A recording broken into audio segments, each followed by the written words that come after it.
This happened during the pandemic, right in the middle of the COVID-19 lockdown. In 2020, life was incredibly boring and downright depressing because going out frequently and visiting crowded places was prohibited. Even if you did go out, you had to deal with social distancing. There were numerous health protocols, and of course, the fear of catching COVID-19 was real, especially with the news highlighting its severe impact, particularly in Italy. We were stuck at home, watching TV and working from home. After a few months, Ontario released new guidelines stating that people could stay in secondary residences amid the pandemic. Tired of staying indoors and bored with the same setup, I decided to stay at my grandfather's cabin in Algonquin. It was better there, with beautiful scenery and fresh air, a stark contrast to being cooped up at home. The cabin, built by my grandfather's father in the 1940s, was quite old but still usable. My cousins and siblings had little interest in staying there, so I thought it would be a good idea to stay until the COVID-19 situation improved. Initially, I carefully considered my decision and assessed if it was doable. Since there weren't many people around, social distancing wasn't an issue, and I'd be alone. With a power supply available, I used a hotspot for my work, which mostly involved my laptop. I only went out weekly for groceries and laundry. The first 2 weeks went smoothly. One night, while on a video call with my sister, catching up, she suddenly asked who the man with me in the cabin was. I told her I was alone, but she insisted she saw a man sitting by the window. I reiterated that I was alone and accused her of trying to scare me. She swore she was telling the truth. For the benefit of the doubt, I panned my phone around to show there was no one else there. My sister insisted it was impossible and suggested I might have a ghost with me, advising me to be careful. She mentioned she might visit the following week to bring me some natural honey. I dismissed her talk about the man, knowing she loved to scare me since we enjoyed watching horror films when we were kids. The next night, while sorting out files on my laptop, I heard faint tapping sounds.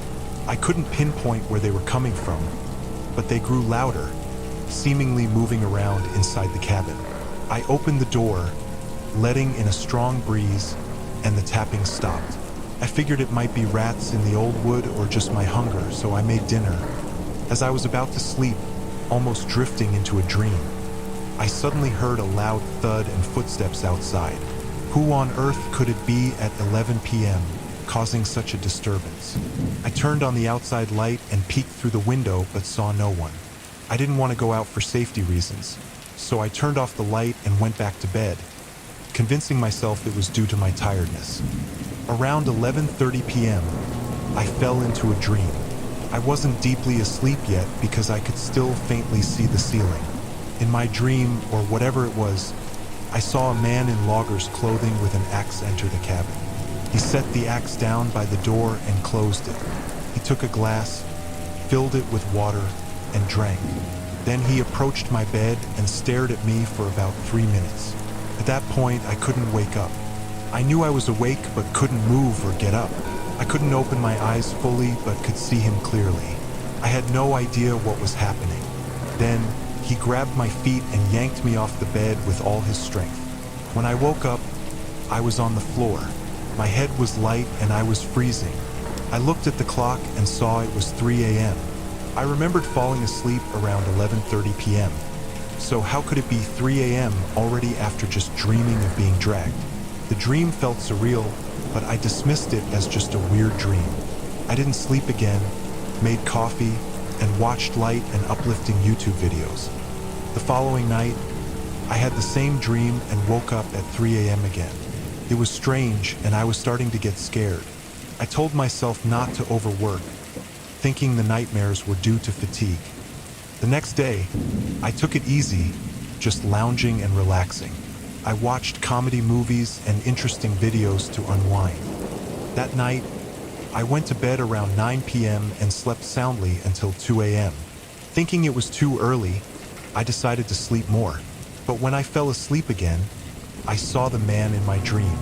This time, he sat beside my bed, humming a creepy tune. I couldn't move. He stood up, looked at me, and his eyes slowly turned red. I couldn't see his face clearly, but his glowing red eyes were unmistakable. He climbed onto the bed, sat on my chest, and began choking me real hard. I couldn't breathe and started coughing. I grabbed his icy cold hands, but they felt like a corpse's hands, so I let go. I prayed fervently, and after that, I passed out in my dream. When I woke up, I was drenched in sweat, feeling weak. My knees were trembling, and my voice was hoarse. I was extremely thirsty. When I looked at the clock, it was 11 a.m. I immediately left and returned home, telling my dad what happened. He then told me that my grandfather also had frequent nightmares in that cabin, especially when he was a child, being often beaten by his drunk father. I haven't had such dreams since returning home, and I've decided not to sleep in that cabin again. I recently visited the cabin with my sister and some nieces and nephews, but we didn't stay overnight.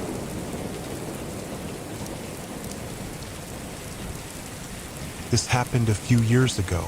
There were 3 of us, me, Jeffany, and Sheila, my close friends since high school. We decided to go hiking in an area in Portland to catch up with each other's lives since it had been a while since we last met in person, and we had mostly been communicating through social media. It was my idea to go hiking once we had the chance to meet. I was excited to see them again, and this happened before the pandemic, so there were no restrictions back then. I told them I would take care of our accommodation since it was a rare opportunity for us to experience something like this. All 3 of us are from San Francisco, although Jeffany now lives in Hawaii, and Sheila often stays in Japan with her parents. Originally, we planned to go to Alaska, but we decided on Portland instead because the weather was nice at that time. I was very excited because I found a modern-designed cabin on Airbnb that we could rent. It was close to the national forest we planned to visit, and the area also offered camping spots for vans and other visitors. There was even a hot spring nearby, so it seemed perfect. When we arrived, we saw many vans parked along the dirt road leading to the cabin. The caretaker was friendly and gave us a tour to familiarize us with the cabin since we would be staying there for a week. We were inexperienced and forgot to buy groceries beforehand, so we had no food to stock in the fridge. Thankfully, there was a nearby cafe where we ate that night. The area was quiet, and there were no problems.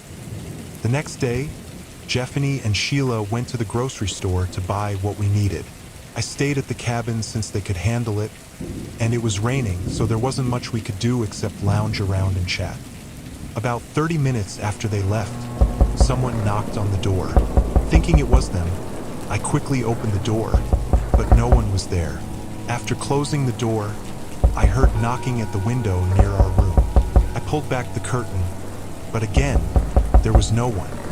I was annoyed and scared at the same time, but I thought it was still morning and the doors and windows were locked, so why be afraid? I looked around but saw nothing, so I just sat down and watched TV. I called Jeffany, and she said they were still at the store. She asked if I was okay, and I said yes, although I told her about the knocking. 30 minutes later, there was another knock on the door, but this time it was Jeffany and Sheila who had just arrived. That night, as we were lying around discussing our hiking plans for the next day, there was another knock on the door. I got scared, thinking about what happened earlier. I opened the door, but again, no one was there. For the record, it was already dark, around 7 p.m. I quickly closed the door and told them someone had been messing with us, knocking on the door repeatedly. They said it would be best not to open the door anymore for our safety. As we were about to sleep, it started raining heavily. While it rained, I heard faint knocking at the window. I was already irritated, so I immediately got up and pulled back the curtain. My hair stood on end when I saw someone in a hoodie or raincoat peeking through the window. His hands were pressed against the glass, and he was trying to see inside. Luckily, the window was tinted. At that point, he didn't seem to realize I could see him from inside, so I knocked on the window near his face. He was startled and stepped back, but then he started punching the window repeatedly, causing a small crack. Jeffany and Sheila woke up alarmed as I screamed. We ran to the bathroom and called 911. fearing the man might try to break in and harm us. Those 15 minutes of waiting for the officers were the longest of our lives. We stayed in the bathroom until the officers arrived. Thankfully, the man didn't try to enter the cabin and likely ran away. When the officers arrived, we finally came out of the bathroom. The window was completely broken, and there was blood on some of the broken glass, likely from the man's hand. Our car's windows were also shattered, and there were scratches all over it. We had no idea where the man went, and there were no signs he had entered the cabin. His footprints disappeared in the yard, likely leading into the grassy area. We couldn't determine his motive, whether it was theft or something else, since nothing was taken. But we didn't care who he was. The important thing was that we were safe and only the car was damaged. The caretaker had no idea who it could have been, saying it was the first time anything like that happened. We continued our vacation but immediately moved to a different spot after the incident. One of my uncles on my father's side owns a cabin deep in the woods.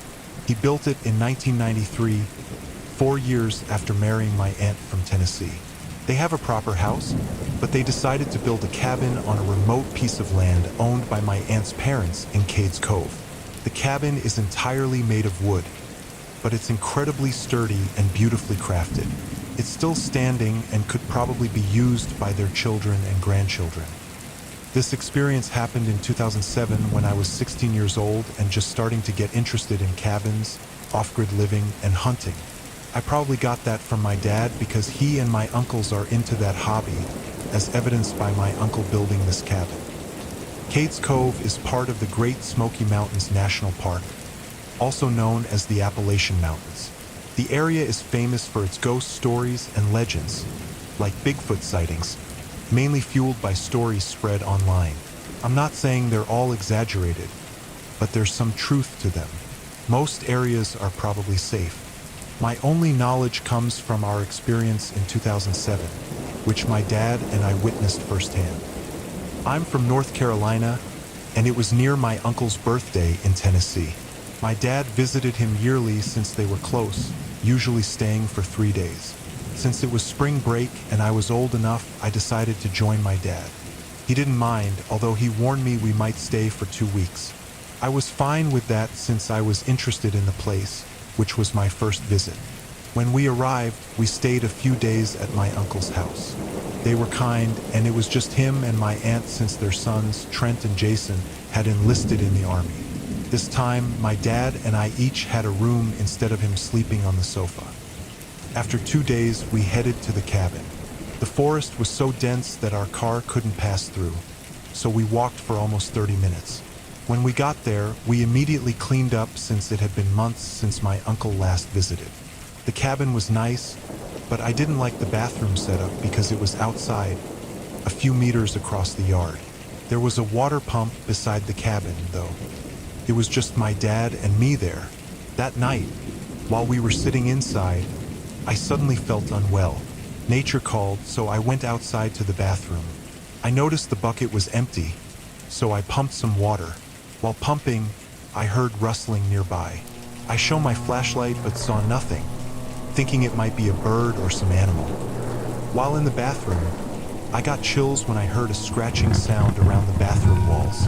It was a slow, deliberate scratching, like someone was circling the bathroom.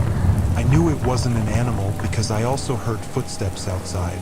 I fixed myself and shouted, asking who was there, but got no response.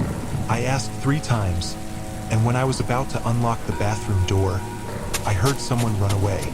I opened the door and shone my flashlight but saw no one. I ran back inside, terrified and almost unable to breathe from fear.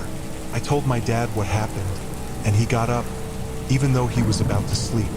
He said it was probably just an animal, like coyotes, since there were many in the area. That's why we didn't bring my uncle's dog. It was too dangerous. He knows better, so I tried to dismiss my fear. I made sure the door and windows were locked and lay down next to my dad. We only had 2 lamps, so it was pretty dark inside. I wasn't used to sleeping in such darkness, so I stayed awake until about 1 a.m. At that time, I felt every hair on my body stand on end when I heard footsteps outside the cabin. Whoever was out there was trying to open the door, pushing and shaking it. I woke my dad, and he grabbed one of his hunting rifles. He asked who was out there, but we were shocked when we heard a loud, terrifying scream. It sounded like a growl, full of rage, and then there was banging on the door. It didn't stop, so I grabbed a flashlight and opened a window to see who it was. When I looked out, I couldn't believe what I saw. It was a woman with long gray hair, wearing pajamas. She was banging her head against the door. I yelled, "Hey, stop it!" She stopped and looked at me. Her eyes were wild, and she was drooling. It was so creepy.